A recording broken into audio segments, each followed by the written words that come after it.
Some of the worst storms you'll face in life will never show up in the sky. They'll happen inside your own mind. One small thought spirals into fear, one unexpected moment knocks you off. And suddenly, you're not present anymore. You're trapped in a mental battlefield, trying to find peace while everything inside you is in chaos. The truth is, the world doesn't need to change for you to be calm. Your peace doesn't depend on how others act, what they say, or whether life goes according to plan. It depends on something far more powerful, your ability to train your mind. This is something the Buddha taught again and again. A disciplined mind brings happiness. And today, you're going to learn exactly how to build that discipline. We're not talking about avoiding emotions or pretending everything's fine. We're going deeper, into the kind of calm that monks carry even when everything outside is on fire. The kind of stillness that doesn't mean you're passive, it means you're powerful. So if you're someone who's tired of being pulled in 1,000 directions, if you're looking for a deeper kind of strength, not the kind that shouts, but the kind that holds its ground with grace, then stay with me. Every part of this video is designed to guide you back to your center. Don't skip a second. Each moment holds something important for the transformation you're looking for. If you find value in what we're building here, a space for clarity, peace, and wisdom rooted in the teachings of the Buddha, then there's one simple free favor I'd love for you to do. Just hit the subscribe button. It helps this message reach more hearts. Now let's begin the journey inward, because the calm you're searching for isn't out there. It's waiting inside you.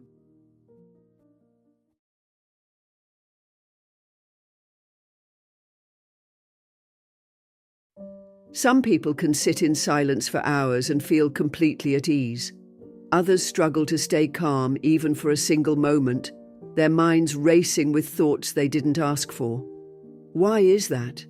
Why can two people face the exact same situation, loss, rejection, uncertainty, and yet one finds peace while the other drowns in anxiety? It's not because one is lucky and the other isn't.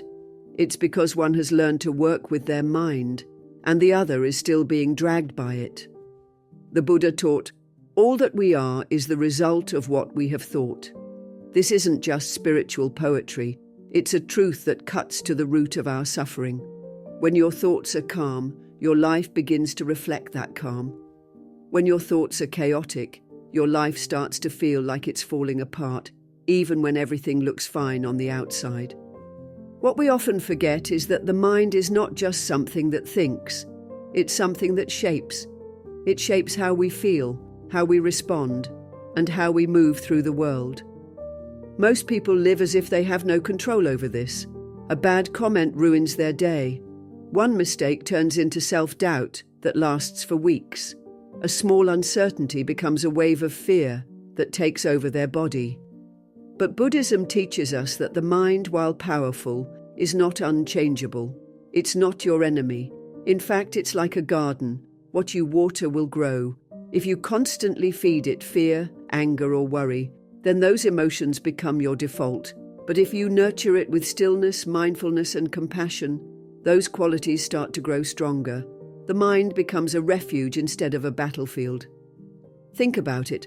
How often do we try to control everything outside of us while completely ignoring what's happening within? We want people to treat us a certain way.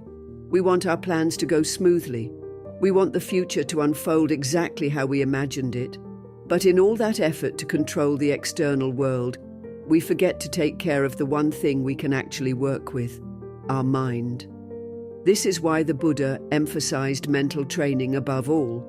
Because once you train the mind, the rest of life becomes more manageable. You begin to see clearly, you respond wisely, you stay grounded when others lose their balance. And the beautiful part is, you don't need to become a monk or live in the mountains to start this practice. It begins right where you are, in the middle of your busy day, in the quiet of your early morning, in those moments when you catch your breath before reacting. Mental calm is not a luxury, it's a habit. It's the result of choosing again and again to return to presence instead of panic.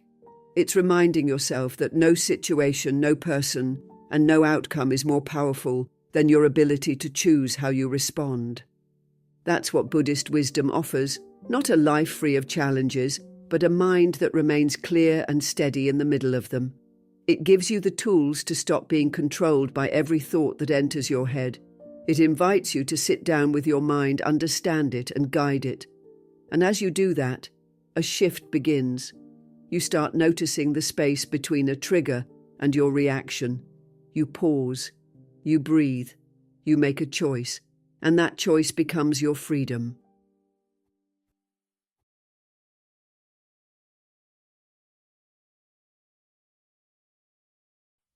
There's a quiet kind of pain that comes from holding on too tightly, tight to people, tight to outcomes, tight to the way we think life is supposed to unfold.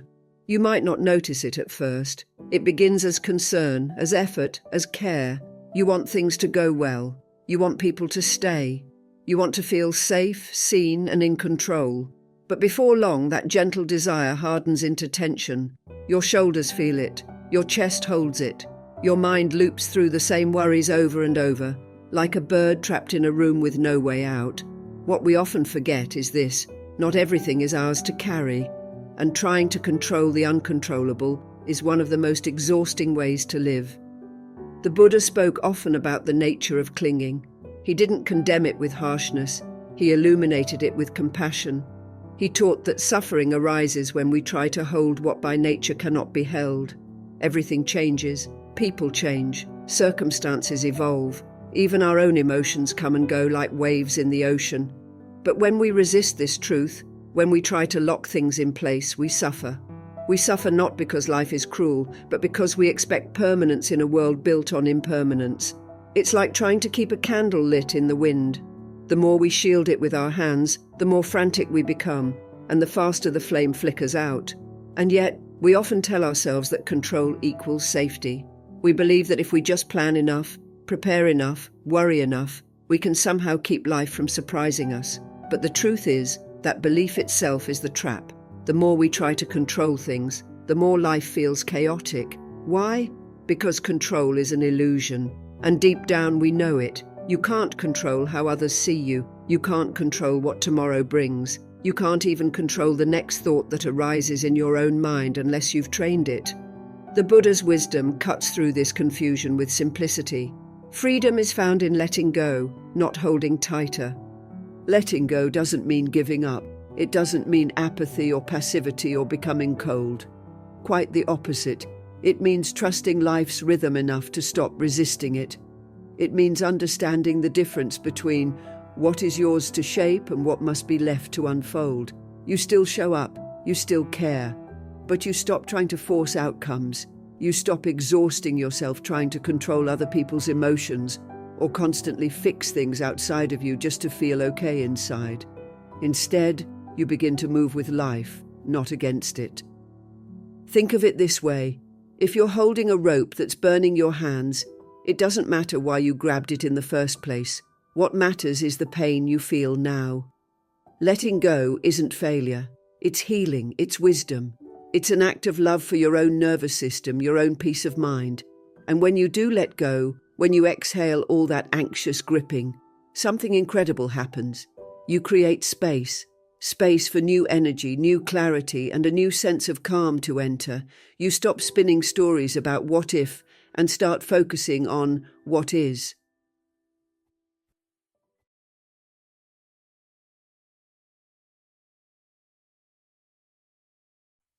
It's strange how we can be in the middle of something beautiful, a quiet morning, a warm meal, a walk in nature, and still feel restless. Our body is there, but the mind, it's somewhere else entirely, caught in a loop of what's next, what's wrong, what needs fixing. We're often not truly present in the life we're living. And that's a quiet tragedy, because the present moment, this breath, this exact experience, is the only place where peace can ever exist. The Buddha taught that the past is memory and the future is imagination. Only the present is real. And yet, we spend most of our time living everywhere except now. Think about how your mind behaves on a regular day. You wake up and before your feet hit the ground, your thoughts are already racing. You're replaying yesterday's conversations, worrying about tomorrow's deadlines, or wondering how someone might react to a decision you haven't even made yet. This mental time travel is exhausting, and worse, it disconnects us from life. That's why so many people feel overwhelmed without knowing why. They're not overwhelmed by reality, they're overwhelmed by their thoughts about reality.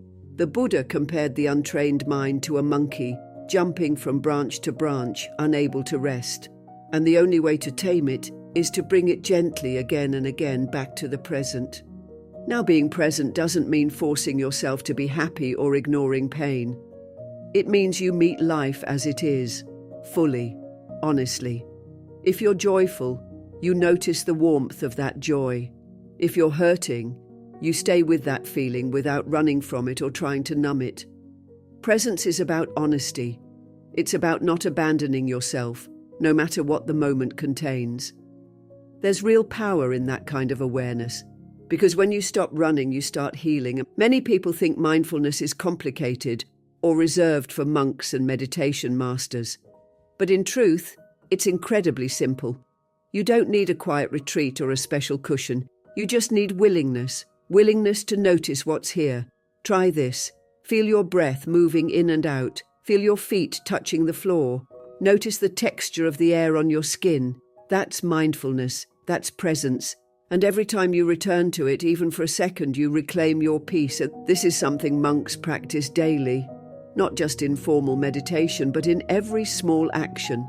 Eating a meal with full attention, walking slowly and feeling every step, washing a bowl with presence, as if it's the most important task in the world. Because in that moment, it is. This is how we turn ordinary moments into sacred ones. The Buddha taught that liberation begins not in some distant paradise, but right here, in how you relate to this exact moment. When your mind rests in now, you're no longer chasing problems that haven't happened or grieving events that are already gone. You're free. And here's the beauty of presence: it's always available. No matter where you are or what you're going through, you can return to it.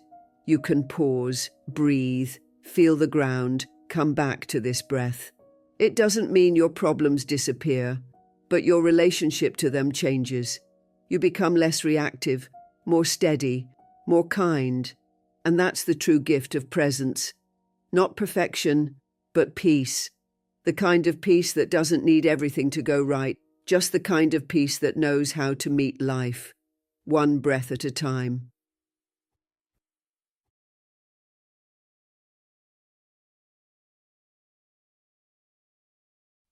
There's a moment, just a moment, when something uncomfortable rises inside you. Maybe it's a sharp comment from someone you love. Maybe it's a plan falling apart. Maybe it's a memory that suddenly resurfaces. And in that split second, your body tightens, your thoughts race, and your heart wants to respond fast. You feel the heat of anger, the edge of sadness, the grip of anxiety. And without even realizing it, you're no longer in control. The emotion is.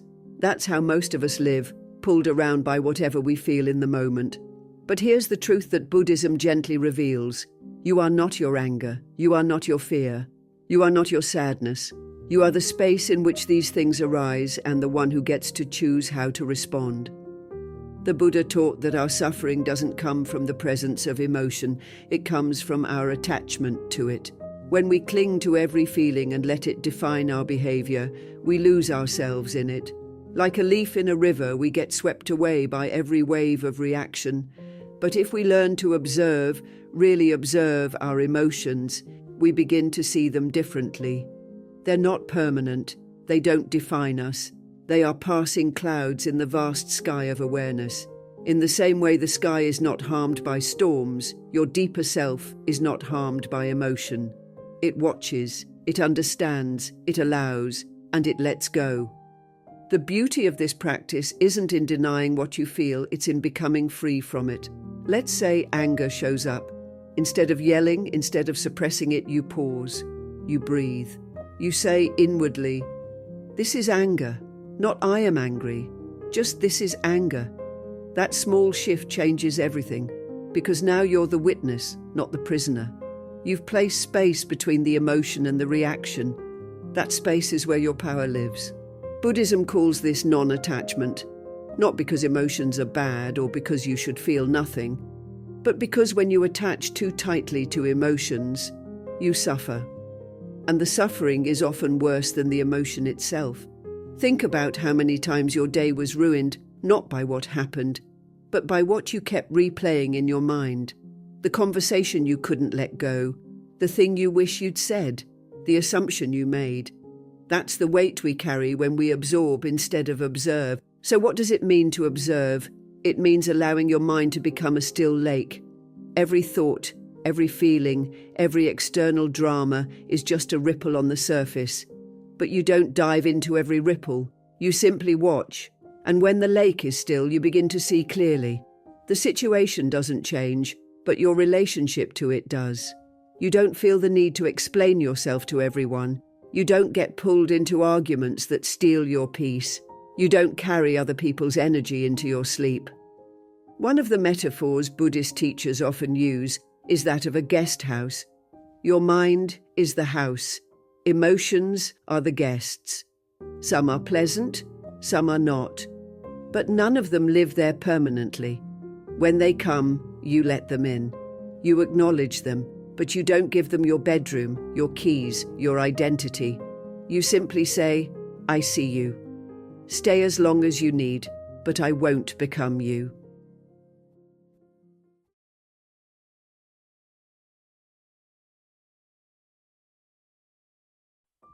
Most people think peace is something you stumble upon. That maybe one day when life becomes less chaotic, when people stop testing your limits, when everything finally aligns, you'll feel calm. But the truth is, if you wait for the world to calm down, you'll be waiting your whole life. Peace isn't something you find by accident. It's something you create on purpose. That's why in Buddhism, the mind is compared to a field. If you don't tend to it daily, weeds grow. But if you return with presence, with care, with repetition, you cultivate a space where peace can thrive, even when the weather is stormy. The Buddha didn't teach that peace is handed to you. He taught that it's practiced, trained, earned through effort. Just like a strong body is built through movement, a steady mind is built through daily training. And this doesn't mean you need hours of meditation or complete silence. It means showing up consistently, even in small ways. It means noticing when your thoughts drift into fear or judgment and gently guiding them back. It means choosing stillness again and again, even when it feels easier to react. Repetition isn't about perfection. It's about building familiarity with peace, so your mind knows how to return to it when chaos hits. Think of your mind like a muscle. If you don't use it wisely, it weakens. It becomes reactive, easily triggered, overwhelmed by every little inconvenience. You miss one day of mindfulness, then two, and suddenly the calm you had slips away. But if you treat your mind with the same intention you'd give to training for anything else, like learning an instrument or building a habit, you begin to reshape it, not all at once, not dramatically, but slowly, through daily repetition. Every breath you bring awareness to, every time you sit for 5 minutes in silence, every time you let go of a thought instead of clinging to it, you're strengthening your inner peace. In Buddhist monasteries, monks don't meditate only when they feel like it. They return to the cushion every single day, rain or shine, peaceful or restless. That's not because they're superhuman, it's because they understand that the power is in returning. They know that real transformation doesn't come from doing something once. It comes from doing it consistently. The Buddha himself practiced for years, facing discomfort, distraction, and doubt, not because he was flawed, but because he was human. And it was through that consistent practice that he reached awakening. His example reminds us that repetition is not a burden, it's a doorway. And you don't need a monastery to train your mind. Your life is your practice. That quiet moment before your day starts, that's your cushion. That pause between your breath, that's your sacred space. That decision not to respond in anger, that's your mental training. The key is to show up daily, not perfectly. It's okay if you forget. It's okay if your mind wanders. What matters is that you return again and again. That return is the training. That choice is the transformation. Each time you come back to your breath, to the present, to awareness, you lay another brick in the foundation of your peace.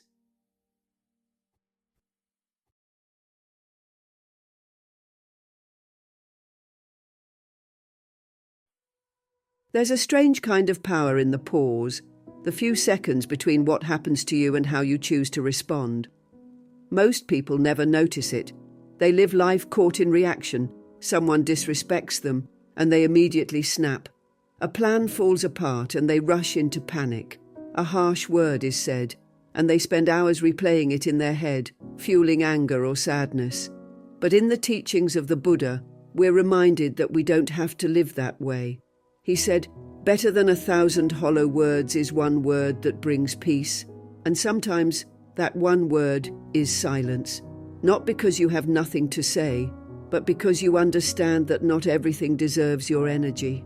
When you train your mind to pause before reacting, something powerful begins to shift. You stop being ruled by the chaos around you. You stop handing your peace over to anyone who provokes you. Stillness in this way becomes your inner protection.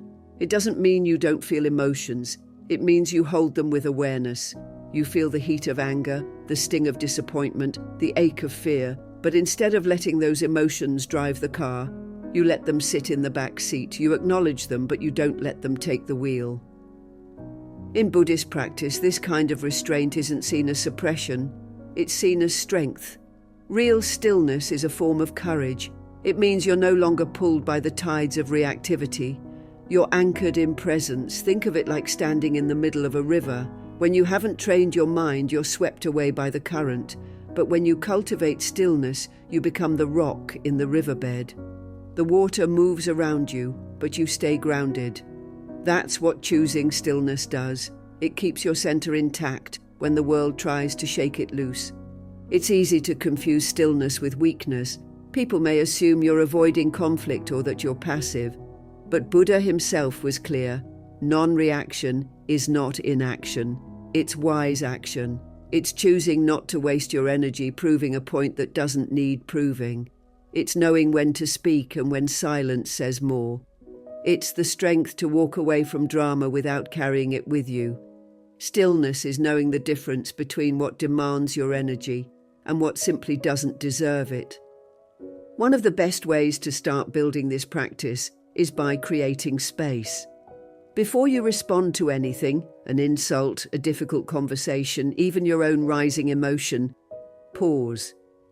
Take a deep breath. Ask yourself, what will bring peace in this moment?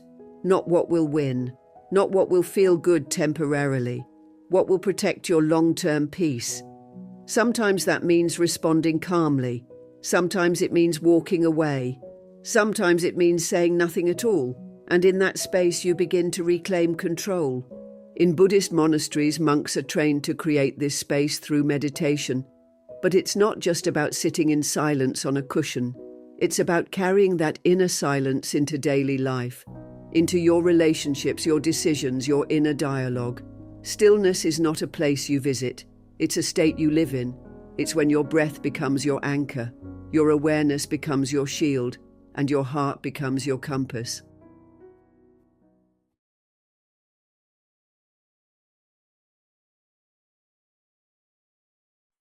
There's a quiet kind of pain that many people carry, and it doesn't come from what was said or done.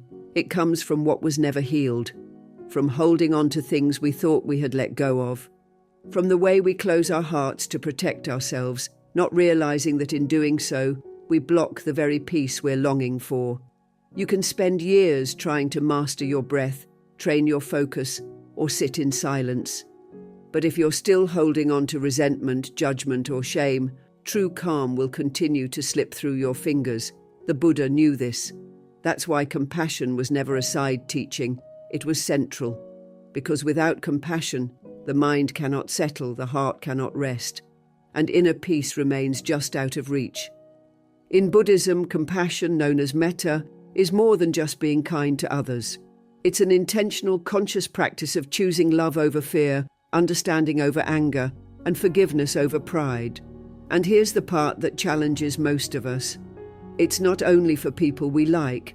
It's not just for those who treat us well. True compassion is offered even to those who hurt us. Not because they deserve it, but because we do. Because carrying hate is a burden on our own minds. Because holding grudges is like drinking poison and hoping someone else suffers. And because no matter what anyone has done to you, your peace is too valuable to trade for revenge or resentment. But compassion isn't weakness. It's not pretending you're okay with what happened. It's not staying silent in the face of injustice or letting people walk all over you. Compassion has boundaries. It knows when to walk away. It knows how to say no with love instead of anger. And it doesn't mean forgetting. It means freeing yourself from the emotional chains that tie you to a painful memory. The Buddha taught that compassion is a form of wisdom. It sees clearly that everyone, even those who cause harm, are suffering in some way. That people lie, manipulate, or lash out not because they're evil, but because they're wounded. And when you can see that pain in another, something in you softens, not because you excuse their actions, but because you refuse to let those actions define your peace. Think about this. Have you ever met someone who is truly peaceful, yet full of hate? It doesn't happen. Real peace and bitterness can't live in the same heart. So when you choose compassion, you're not only freeing the other person, you're creating space in your own life for clarity, love, and healing. And this goes for yourself too. So many people meditate with a quiet war going on inside them. They want to be calm, but they're still punishing themselves for past mistakes, still replaying moments they wish they could erase, still believing they don't deserve forgiveness. But the Buddha was clear. Self-compassion is just as important as compassion for others. You can't hate yourself into peace. You can only love yourself there. That's why many Buddhist monks begin their meditation by silently saying, "May I be happy, may I be safe, may I be free from pain." And only then do they extend those wishes outward. May all beings be free from suffering, even those who have harmed me. This isn't a ritual, it's a radical shift in how we move through life. When you practice this often, something starts to change. You stop seeing enemies and start seeing people. People with stories. People in pain, people who, like you, are doing the best they can with the tools they've been given. And that shift, that's where real peace begins. The mind can be your greatest enemy or your most loyal friend. And the difference comes down to training. Buddhist wisdom doesn't promise a life without problems, but it does offer you the tools to stay calm in the middle of the storm. Thank you for walking this path with me today and for being a part of Buddhist journey. When you quiet your thoughts, release control, stay present, observe with clarity, repeat peaceful habits, choose stillness, and practice compassion, you don't just survive life, you transform it. You become calm in the chaos, the steady flame in the wind. So no matter what happens around you, remember this: peace isn't given. It's earned, it's practiced, it's built inside. One breath at a time. May your mind be steady, may your heart stay kind, and may you walk through life with the deep strength of true inner peace,